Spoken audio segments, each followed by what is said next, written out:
datang ke Arwai Channel Selengkap Matahari. Sebelum itu, saya ingin anda subscribe dulu supaya mendapatkan video dan video baru dari kami. Kisah yang saya ingin kongsikan kepada anda semua adalah kisah penjelmaan 7 hantu jururawat Hospital Lama Miri. Hospital Umum Lama Miri kita tahun 1990 adalah kali terakhir hospital tersebut digunakan untuk perkhidmatan untuk orang awam, khasnya warga Miri.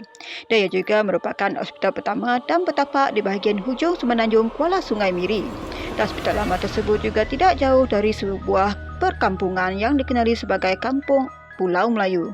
Hospital berkenaan telah dibina oleh syarikat minyak Belanda iaitu Shell dengan pembiayaan bantuan dari kerajaan negeri awal penumbuhan sehingga pada tahun 1960-an.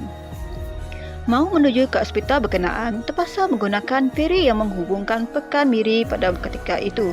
Selama puluhan tahun, Hospital Umum Lama Miri yang juga merupakan hospital pertama di daerah Miri. Ini yang membanyak memberi perkhidmatan sejak ia ditumbuhkan. Sekarang hospital berkenaan tidak digunakan lagi kerana hospital yang baru dibina bertapak di Hairil Lokeng Miri bersebelahan dengan Sekolah Menengah Kebangsaan Baru Miri. Bangunan asal hospital umum yang lama ditinggalkan usang sehingga pembangunan semula kawasan tersebut yang dijadikan kawasan pelancongan yang dikenali Marina Bay. Kawasan Dam Square juga salah satu dalam kawasan tersebut. Feri yang digunakan untuk menyeberangi sungai pada masa itu diberikan nama Nightingale akan sentiasa kekal dalam ingatan bagi yang sempat menggunakan perkhidmatan tersebut. Berbalik kepada kisah-kisah mistik dan paranormal berguna dan tapak letak kereta sekarang tidak lain tidak bukan ialah bekas hospital lama iaitu bahagian bilik ward pesakit dan yang paling digeruni ialah bilik tapak mayat. Semasa projek pembangunan di kawasan tersebut yang dikenali sekarang ialah Marina Bay, ada juga yang melihat sesusuk tubuh badan wanita berbaju putih tingkat 3 iaitu kawasan ingin dibina khas untuk hospital swasta. Terdapat banyak kisah-kisah seram yang pernah diceritakan berkaitan rumah mayat maupun hospital tersebut dan tidak tertinggal juga kisah beberapa pengguna perkhidmatan feri menghubung ke Pekan Miri dan hospital berkenaan. Ada juga yang pernah melihat beberapa perkara aneh dan seram. Paling popular menjadi sebutan-sebutan orang ramai ialah tentang 7 tusuk tubuh seakan menyerupai jururawat tidak berwajah yang menghantui pengguna feri. Apa yang tidak pasti sejak bilakah gangguan itu mula berlaku? Melihat kemunculan dan gangguan-gangguan 7 jururawat tanpa wajah menghantui ward hospital dan juga sekitar kawasan tersebut. Kisah pertama, salah seorang yang pernah ditemu ramah dalam kita tahun 2004 dengan seorang bekas pekerja yang namanya enggak diketahui orang ramai telah berkongsi kisah cerita ketika beliau dan rakannya dalam perjalanan pulang menaiki feri pada waktu malam dalam sekitar tahun 70-an. Menurut beliau, pada malam tersebut, beliau dan rakannya sedang berdiri dan menyandar pada dinding bersebelahan dengan ruang tangga pengendali feri sambil menunggu feri tersebut bergerak menuju ke pangkalan yang terletak di seberang sungai bersebelah dengan Miri Slipway dan Supply Base. Kini, jalan tapak berkenaan telah menjadi jalan raya menuju ke Tua Pekong. Mungkin disebabkan hari begitu sudah lewat malam, satu kenderaan tiada menggunakan perkhidmatan feri. Ketika itu jadi semasa tidak ramai penumpang yang menaiki feri dari ward hospital. Pada awalnya, tiada perkara yang aneh berlaku atau misteri, tetapi tiba-tiba segalanya berubah apabila beliau dan rakannya secara tak sengaja terlihat sekumpulan jururawat berpakaian seragam kerja sedang berjalan perlahan menaiki feri dari Miri tidak jauh dari tempat mereka berdua berada.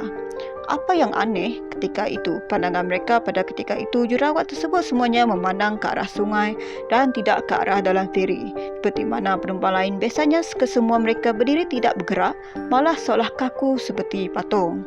Ketika itu perasaan beliau juga pelik dan meremang apabila salah seorang pekerja feri yang bertugas berjalan melalui kumpulan jururawat berkenaan berdiri bersebelahan dengan mereka sambil menghisap rokok seolah-olah tidak menyedari sekumpulan jururawat berkenaan yang berdiri kaku seperti patung dengan pakaian mereka berwarna putih di sebelahnya. Setiba di pangkalan seberang Sungai Tujuh, lembaga jururawat ini tetap berdiri tidak berganjak sambil melihat ke arah sungai sewaktu mereka berdua berjalan perlahan keluar dari feri tersebut dengan niat ingin melihat siapakah gerangan jururawat berkenaan. Ketika itulah mereka berdua tersentak dan ketakutan apabila 7 jururawat berkenaan berpaling serentak menampakkan bahagian wajah mereka yang kosong seolah-olah rata tanpa hidung maupun mulut. Kemudian mereka berlari meninggalkan feri tersebut. Kisah kedua pula, ada beberapa orang yang ingin menjalankan kajian kali kedua di tapak runtuhan hospital berkenaan yang telah ditumbuhi hutan pada 2005. Dijadikan cerita salah seorang bekas petugas yang pernah bertugas di hospital lama berkenaan.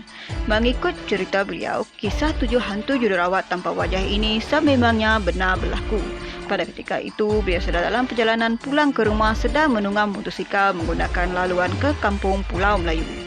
Laluan tersebut memang menjadi laluan rutin bagi beliau ketika pulang bertugas dari hospital berkenaan.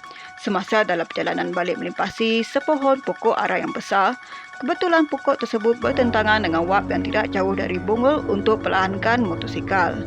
Beliau seakan-akan melihat kelibat seseorang seperti jururawat, mana tak pula baju berkenaan berwarna putih, seakan baju seragam jururawat hanya terlihat berdiri sahaja tidak jauh dari kawasan pokok ara tersebut.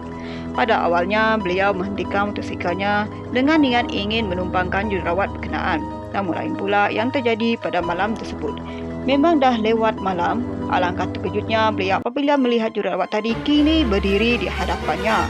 Dengan keadaan tidak berwajah dari atas kejadian itu, beliau tidak dapat lagi bertugas kerana trauma dengan insiden yang telah menimpa diri beliau pada malam kejadian itu.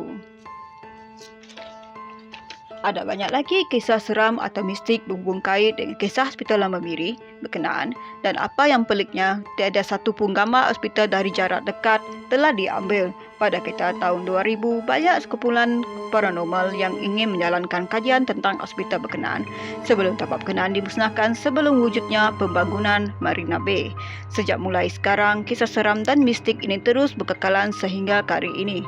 Sebelum saya mengakhiri, saya ingin menasihatkan jangan terlalu tafsir dengan kisah-kisah mistik sehingga melakukan aktiviti-aktiviti berbahaya. Beringatlah, tiada kuasa yang lebih besar dari Tuhan Yang Maha Esa. Ini saja yang saya mampu kongsikan kepada anda, dan terima kasih kerana melewati channel kami, dan jangan lupa subscribe supaya mendapatkan informasi-informasi yang akan datang. Terima kasih.